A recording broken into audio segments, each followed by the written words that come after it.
There's been a lot of racial tension on social media since the murder of Austin Metcalf. The 17-year-old suspect, Karmelo Anthony, stabbed him in the chest and killed him. He's now charged with first-degree murder. An online race war. Yep, it's happening again, guys. I'm not here to cause any more division, but what's going on is pretty crazy, and I think you guys should hear about it. In this video, I'm going to use 3 ways of thinking to hopefully bring some clarity to the situation that is clouded by tribalism and bias, while calling out some disgusting behavior along the way. Also, I'm keeping the best and last way of thinking till the end. Reports say Karmelo entered the tent during a track meet, was told to leave by Austin, things escalated, and Austin was tragically stabbed. Karmelo has been charged with first-degree murder, but his defense says it was self-defense. He's out on bond and under house arrest after his $1 million bond was lowered to $250,000 by Collin County judge. That's very nice of that judge.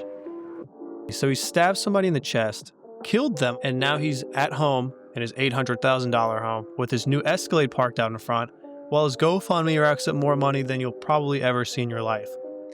Now, this is pretty frustrating, but you gotta remember, we don't have the full story yet. The justice system still has to run its course, and evidence is going to be presented. Witnesses will deliver their testimonies, and at the end, a judge will deliver the proper sentence to Karmelo, deserved for his alleged crimes he committed and the life he allegedly took. Although, he did say, "I ain't the alleged victim. I did that shit, bro." Also, that GoFundMe was literally taken down at $165,000, and his GiveSendGo is at, it's at $500,000. This money was only given because of this reason. Listen, a black kid stabbed a white kid in the chest.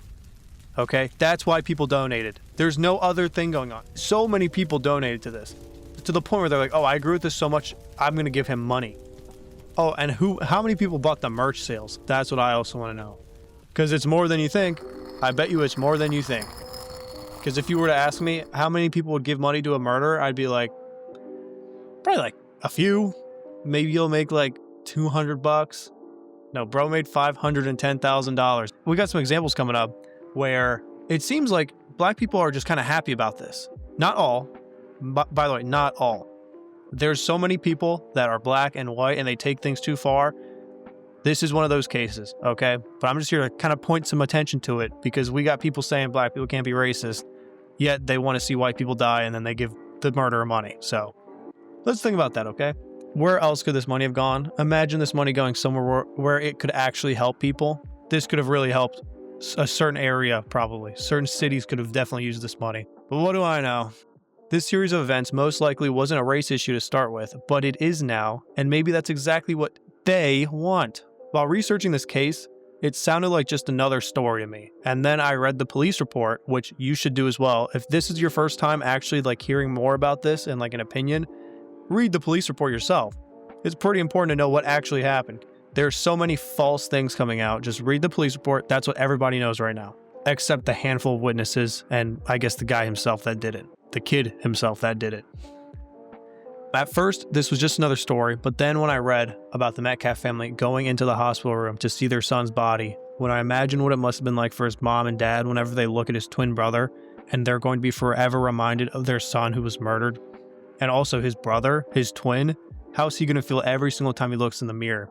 Even read about how Karmelo ran out of the tent and didn't even try to really escape, because he's a kid. He's like, he thinks like he can't leave school, probably, so he just ran to the other side of the track. Again, this just sucks. And he was found sobbing his eyes out when the police got to him. It just became real. These are two 17-year-olds. One is now dead, and the other is tied to a murder charge. That's going to follow him for the rest of his life. That alone should humble us before we even try to pick sides and say, oh, well, he looks more like me, so I think I'm going to give money to this guy. How would you feel if we were to reverse the roles?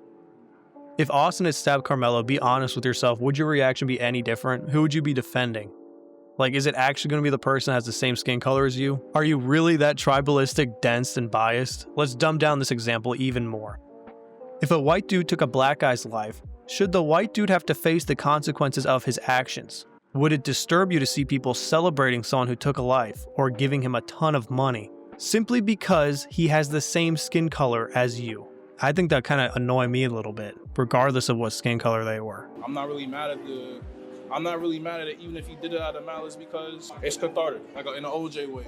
OJ probably did do that, but What do you hope to see with this trial? Do you hope to see him walk free or go to jail? I just want to be home regardless. You want to be home, even if he did it, you wanted to be home? Yeah. But let's strip this down even further. Let's forget skin color. Just imagine. One kid stabs another after being told to leave a tent. That's it. Would you still be saying, that was self-defense, dude? How many independent variables do you need to introduce to make the offender the victim? Does your sense of morality not stem past the color of your own skin? I keep seeing these people that are donating and praying in the comments of these donations, but how about we just stop and think for a second? What would God say? Yeah, this was the big one. This is the heavy hitter. Anything that you need help with. There's a book that tells you the answer. It's crazy. It's been helping people for over 2,000 years. You should really check it out. Have nothing to do with the fruitless deeds of darkness, but rather expose them. Anyone who says, I know him, but does not do what he commands, is a liar. So something to take away from these verses, if people knowingly support someone who has done evil, especially to help them avoid justice, then they are aligning themselves with that same evil. There's a line between compassion and compromise.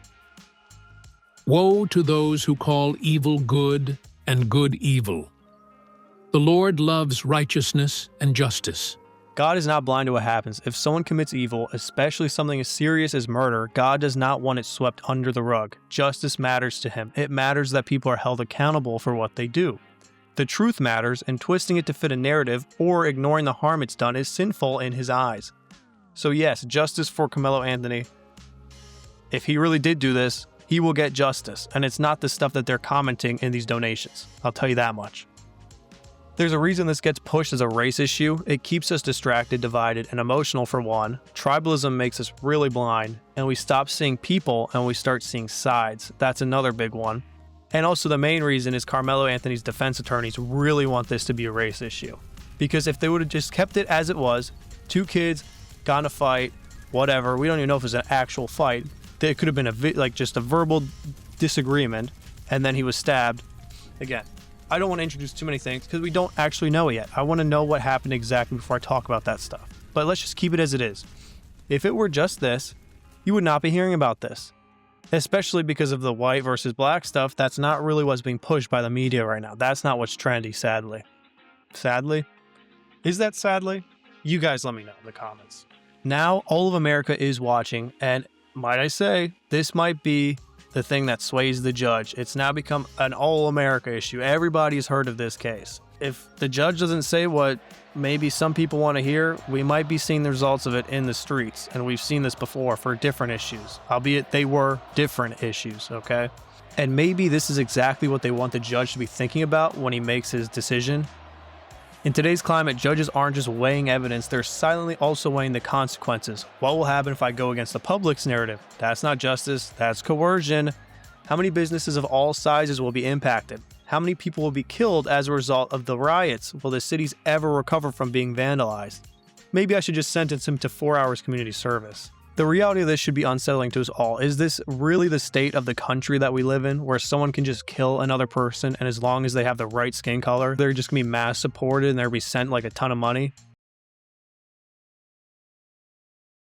Hey, to all of the people who are against Karmelo Anthony, me as a black man in America, white people, I'm telling you and I'm telling you now, you ever even think to approach me, bully me, harass me, think you're gonna be with your twin brother or twin whatever, and do anything to me, I too will poke you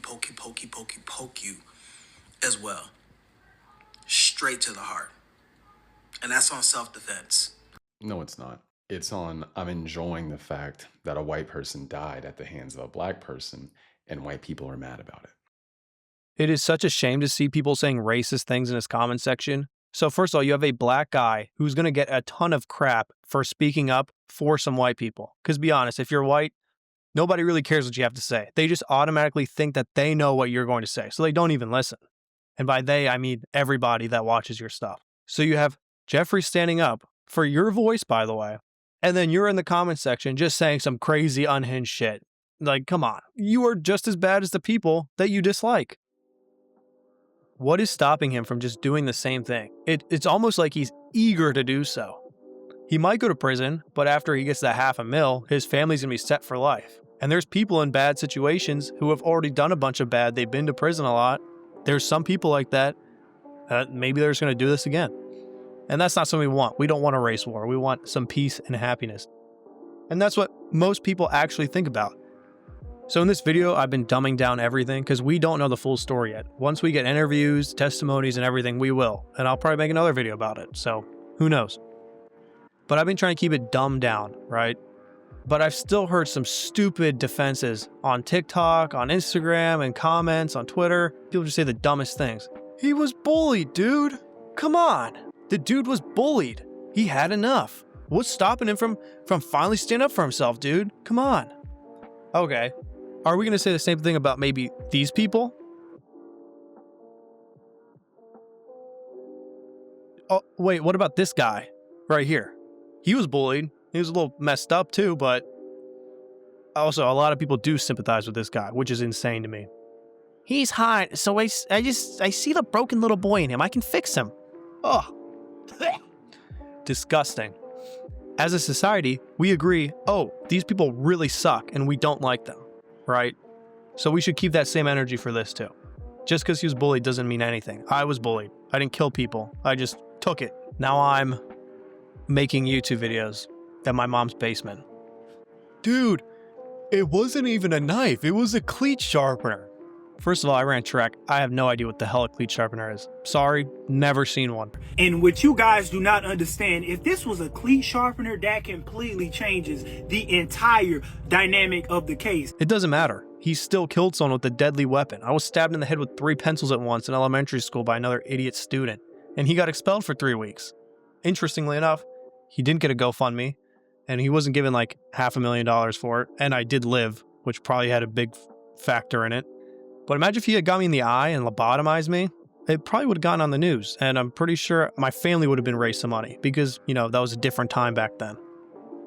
How people said it's good that he protected himself, and that black people are afraid of white people to the point where they need protection? Now, this was an interesting take that I saw. Let's try to use some of the tactics we used in this video. Here's a good example, right? We can experiment a little bit. Would it be okay for a white person to say this? I carry because I need to protect myself from black people. Or, I carry because I need to protect myself from white people. Could this sort of thing being spread maybe create like a certain narrative and maybe propagate more of these attacks? And then could it also be senseless attacks against the people that they're afraid of? If you liked this video, make sure to leave a like, maybe follow, subscribe, add me on Facebook Messenger.